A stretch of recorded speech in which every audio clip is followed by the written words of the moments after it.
Hello, Mystical Stars. This is Erin. Our topic today is you don't need to be fixed, you need to be seen.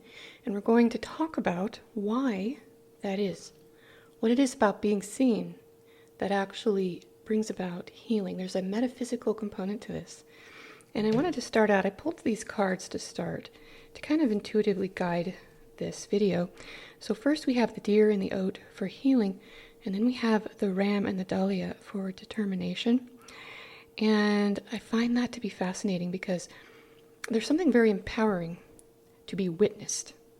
And witnessing is something that we have to have very early in our life in order to understand the world and our place in it. And it gives us a feeling of our agency.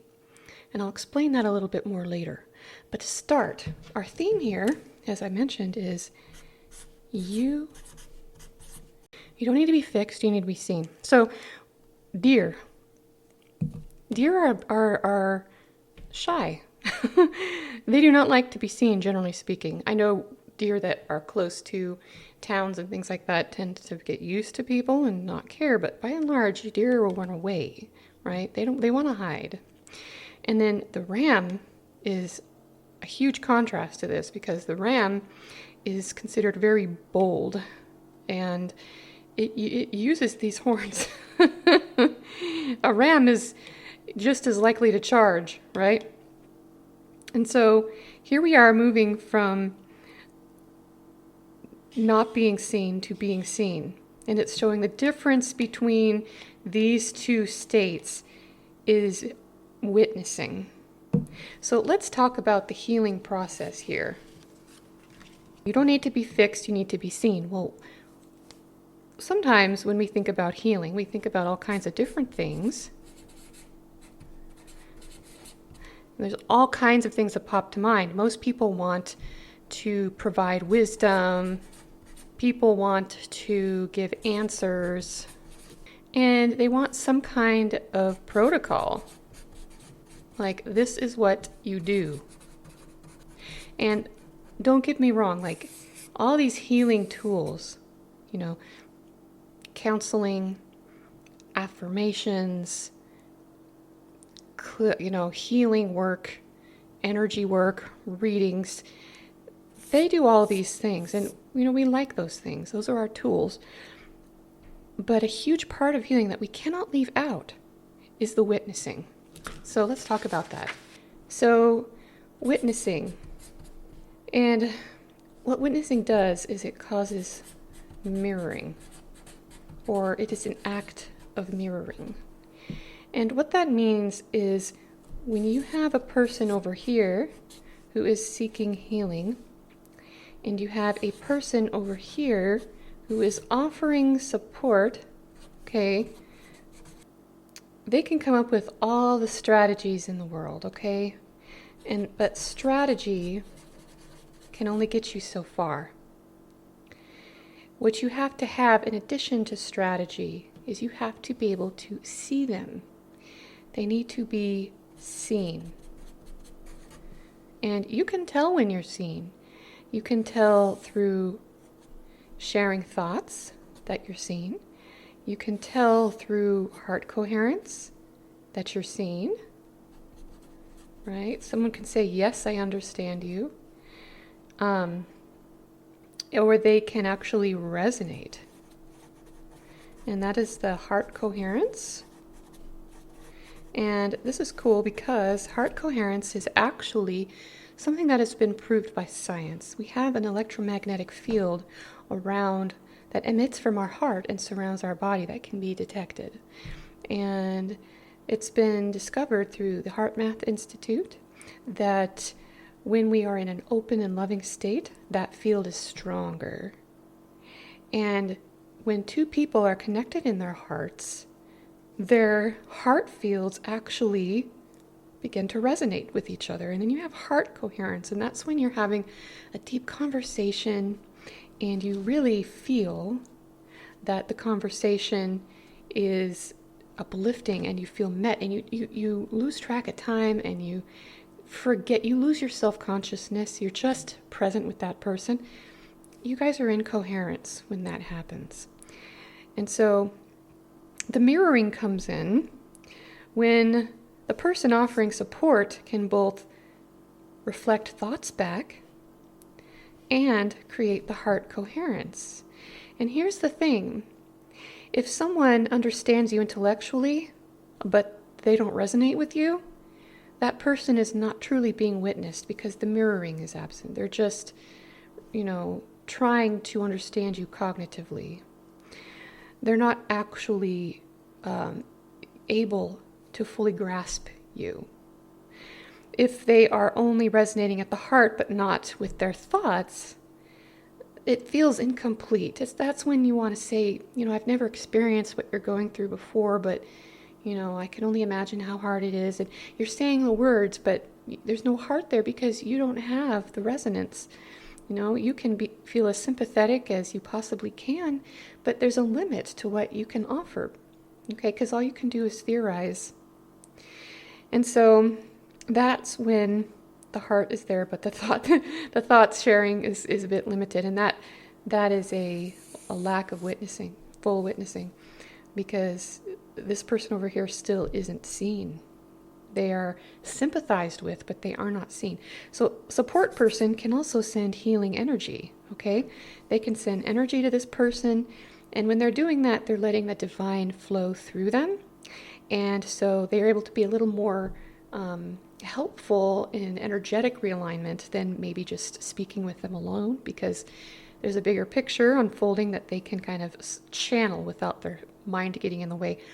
But on the other hand, if this person over here isn't in a vibrational space through the totality of all their experiences to hold the container for what this person needs for healing, it's not going to be as effective. So, that's why a lot of healers are wounded healers. They are healers who have embodied the Chiron energy, where they learn through their own suffering, and then they create their own medicine and learn how to heal, and then they help other people to do that. And so here's another layer, which is my favorite concept. So here's a hypothetical person, okay? Here's you. And here is your aura, okay? This is your aura. And your aura is, can you guess? It is a reflection of your nervous system. And your nervous system, this is a theory, obviously, we haven't empirically proven a lot of things that we understand in spirituality.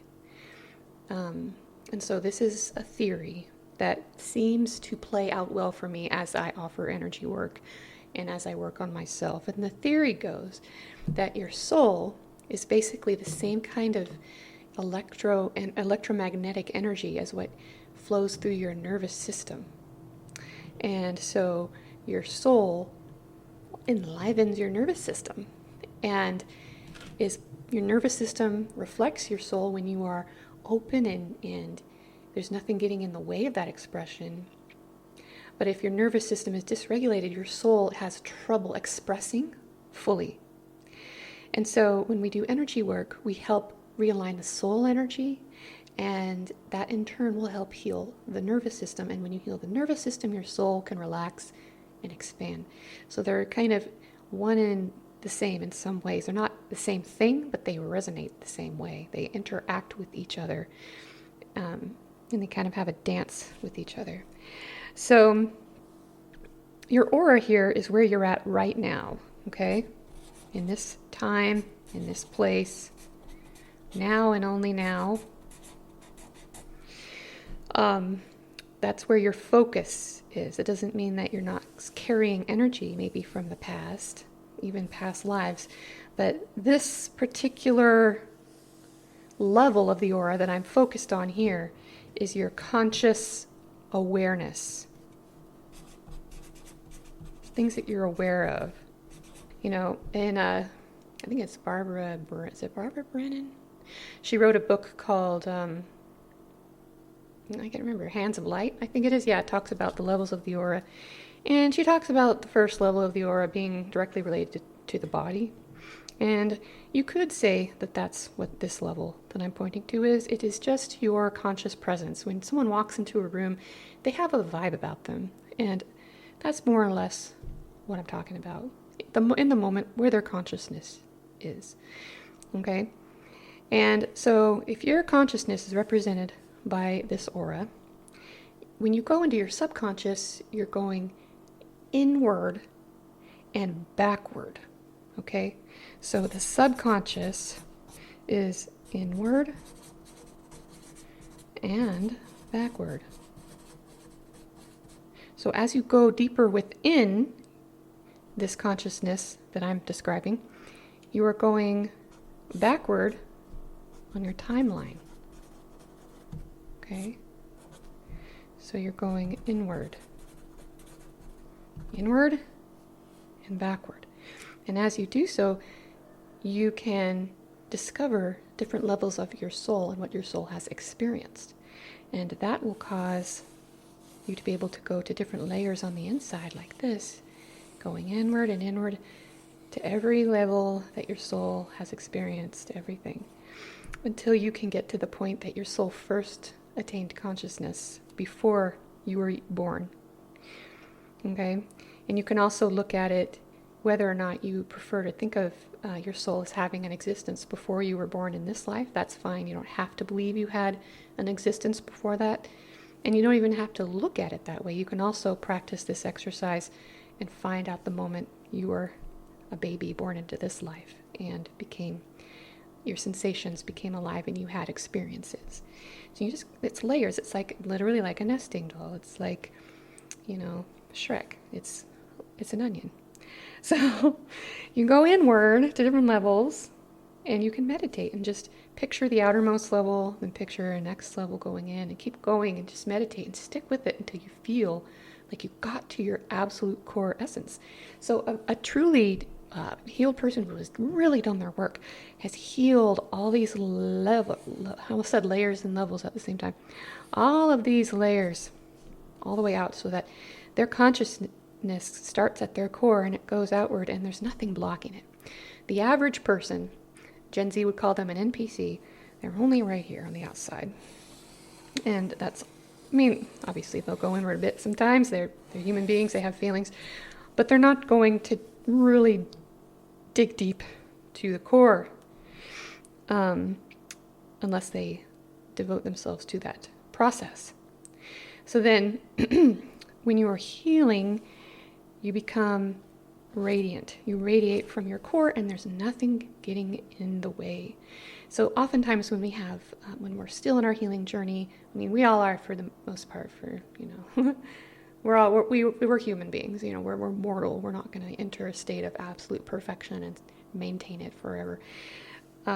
But you can create kind of a baseline homeostasis that involves total knowledge of who you are. And then you can live and you can breathe throughout all your selves. You can breathe through this. Nothing is saying, nope, look this way. Nope, look that way. Oh, steer away from that memory. No, all that kind of stuff. You are just okay. And this is very doable. It sounds like it's a really high state of mastery. And maybe it is, but it's doable. I just want to let you know that. And so once you complete that inward spiral, or going inward level by level through the nesting dolls of your awareness till you get to your core, it creates a beautiful healing effect. And you start when you reach the core, it kind of melts a lot of the other stuff out of the way and it starts to dissolve and it stabilizes this aura. And then from there, you can actually go out. Don't have any room because I've drawn too many things. You can go out.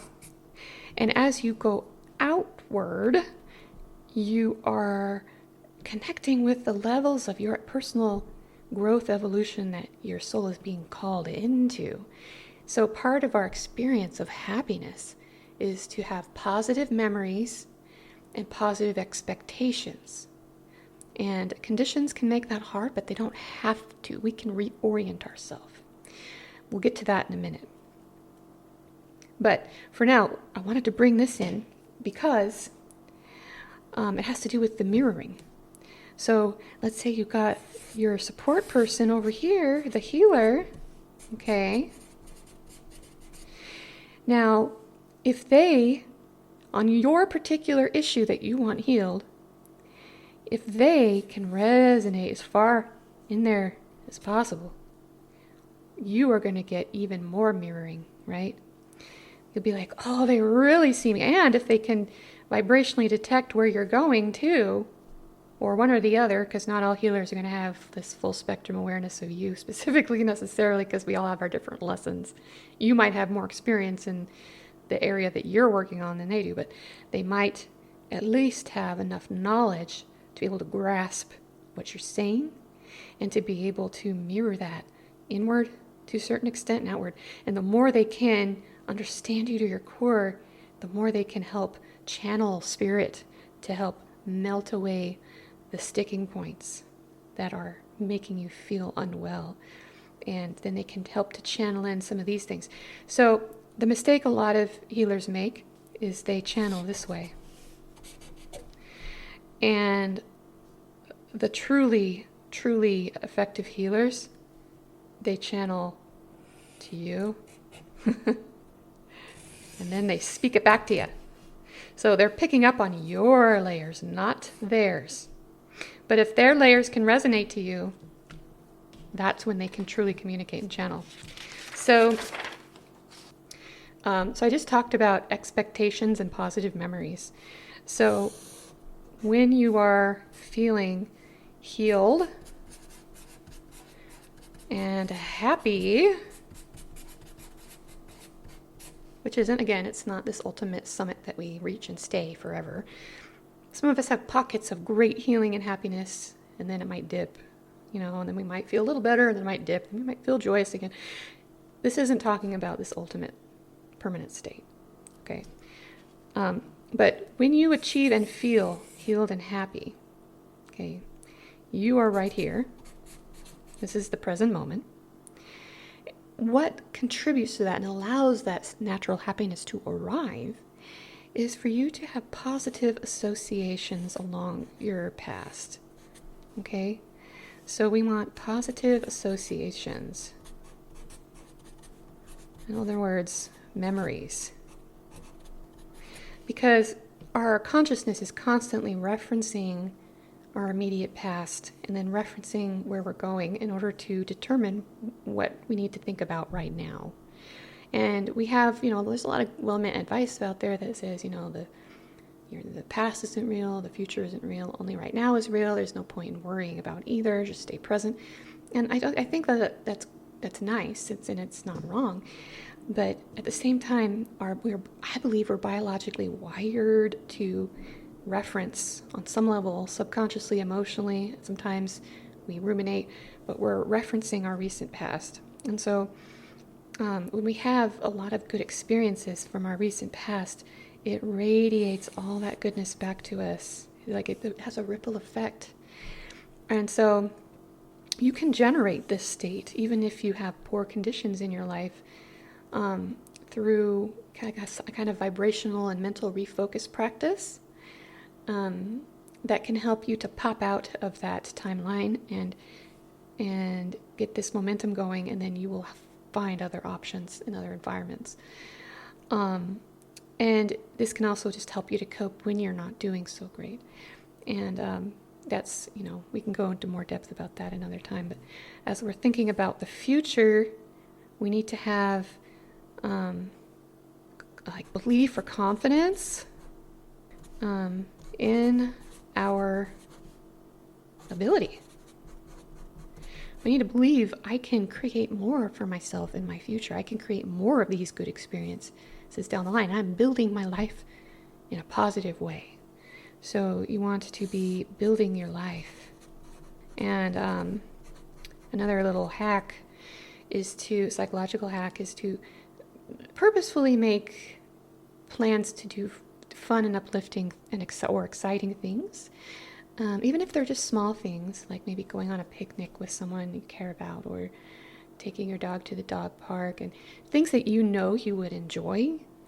and plan them out and then look forward to them. That's actually a hack for helping to overcome depression when it starts to creep up on you, because when you have something to look forward to, it kind of rewires your brain a little bit.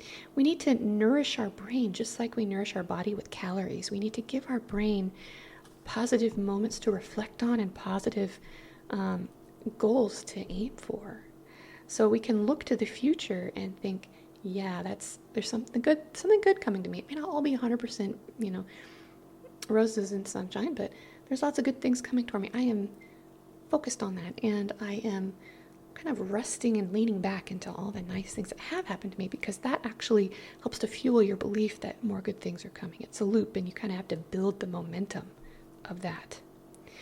And so one thing that witnessing can do for this is when someone else is more in this state of reflecting back positively on their life and reflecting positively on their future, and if they're showing up for you 100% through their attitude and vibration, they model to you that it's possible to jump in frequency and happiness. It's possible because other people are doing it. And so that's the other side of mirroring and reflection, which is being able to see that other people are doing something that you may not have realized that could be possible. Like if we've all met someone who has a natural ability that we're just in awe of. Like for me, when I was in my 20s and I started dating more and stuff and meeting more people, and I moved out of my hometown, and I've always been pretty shy and kind of isolated a lot, and so I never really developed the ability at that time to create a rapport with people and to feel comfortable and around strangers and stuff. I hadn't grown out of that yet, but I had made a bunch of different friends and dated people who were very social and extroverted, and it blew my mind that we could walk into a store, we could meet people even on the street, or just talk to strangers at a bar, and how my whole reality shifted because I could see how easy it was for these other people to generate positive social experiences and have everyone in the room respond to them. And people started treating me differently because of my association with extroverts, and I'd never had that mirrored back to me before. And I was like, oh, it was just that easy? It's that easy to talk to people? What? And I started realizing how that strangers and new people are far more accessible than what I had assumed, because my energy was so closed off up until that point. And so that was me, someone else here, who was mirroring something far above me, right? I'm over here, and for me it's like the bar is much lower. And so I can be exposed to that. Our auras overlap here, and then pretty soon I start to raise my bar because I'm realizing it's doable. So that's the other element of mirroring and reflection that can be very helpful, is when we are curious and open and willing to recognize that we can really take inspiration from seeing that other people that really aren't fundamentally different from us are doing things we thought we couldn't do. But we actually can. We just didn't have the mirroring. And when you're little, you have to have mirroring. Anyway, so when you're little, you start out as a little baby, okay? You start out as a baby, and your neural activity is really popping, okay? You are just full of neural activity, and you are constantly looking to your environment to tell your brain which neurons should be pruned and which should be saved. And your environment tells you, and you are keen on figuring that out as soon as possible, okay?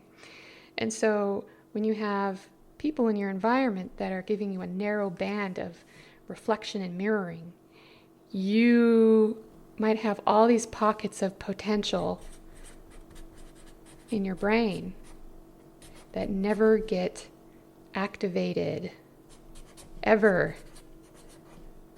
But they're there. And so often we have all these kind of gifts, but if we didn't get it mirrored, our gifts kind of just clamor inside of us, or they get translated to shame. So if we don't get mirroring, okay, we might translate our gifts and abilities of all kinds, not just spiritual. We might translate those into shame. We might think there's something wrong with us. Why am I feeling so weird inside? Why am I so anxious? And oftentimes it's the root cause is you're not being mirrored adequately. You might feel erased, like your presence is not real. You might feel even discarded. It can get really personal for children, especially when they're not mirrored, or they might just go numb. A lot of people just go really numb, and they just don't know what they don't know. But then once somebody gets the mirroring, either as a child or later in life through being exposed to new environments and new people and new friends, once you get the mirroring, suddenly there's new options available. Okay. And so it can allow you to expand. Okay, it can allow you to accept yourself. It can allow you to feel more confident. And it can allow you to really release self-doubt and release all of the ways you subconsciously had to cope with not having anyone who was like you. You might have been totally numb until you had the proper mirroring, and then suddenly you accept yourself. Suddenly you expand. Suddenly you realize, oh gosh, I had all this untapped potential, and now I can see it. And it feels like, having the right tools. Like if you were driving an old rickety car and someone said, oh, here, why don't you drive this car instead? And they gave you like a brand new Cadillac, and you're like, oh, okay, this is what driving is supposed to feel like. It's not supposed to be full of anxiety and weird noises coming from under the hood.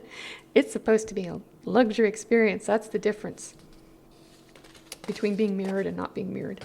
So, when you're healing people, the best thing we can do is hold as big of a container with as much trust as possible that that person isn't sick or unwell because they did something wrong. Almost always it's because their environment mirrored something back to them that hurt. And what they need is to be witnessed and seen. And the most dedicated and wise healers are able to do that. To close, I'm going to pull some more cards. So first we have the dragonfly for balance. And then we have the salamander and black pepper for inspiration. I'm going to pull one more. And the bat and hellebore for intuition. So this is instructions for healers is what's coming to me. Which is that by really being open, curious, and willing to hold space for people and witness them, we can allow balance to come in automatically. It balances our ego as healers as well, so that inspiration can authentically flow through us for the highest good of the client. And we're truly able to hear. This is a bat who hears through echolocation, and if there's a lot of interference in the way, they're not going to be able to get a good feedback, right? So if we are able to put ourselves in witnessing mode, then we get clearer messages as well, clearer input from spirit. And you can apply all this to yourself as well. It doesn't have to be for a client. So I hope you guys found this helpful. This was really fun to share with you. And thank you for joining me today. And I'll see you in the next video. Bye.